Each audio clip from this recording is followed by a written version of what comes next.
Concerne la fin de Fessenheim, puisqu'il faut définitivement laisser s'éteindre Fessenheim, qui est cette centrale qui a besoin désormais de trouver un point final à son fonctionnement étant donné son âge. J'étais mardi soir à Fribourg, en Brisgau, invitée dans le cadre d'une conférence climat franco-allemande, et l'intervenant de Fribourg a rappelé l'inquiétude des Allemands quant à la vétusté de la centrale de Fessenheim. Ils sont extrêmement mobilisés. Ils sont même étonnés qu'en France, on ne soit pas encore plus mobilisés. Ils ont des informations hebdomadaires sur les incidents récurrents dans l'exploitation de cette centrale. Et hier, sur Europe 1, c'est une centrale d'un âge équivalent qui est dénoncée, celle de Pesno, dans la région de Zurichoise.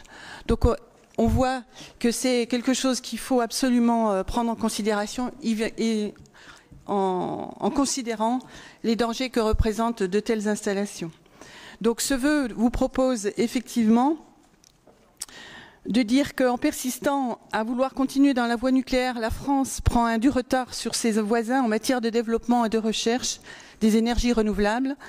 Elle est aujourd'hui, et on tient à le souligner, le seul pays au monde à considérer que l'énergie nucléaire puisse être une alternative à l'énergie.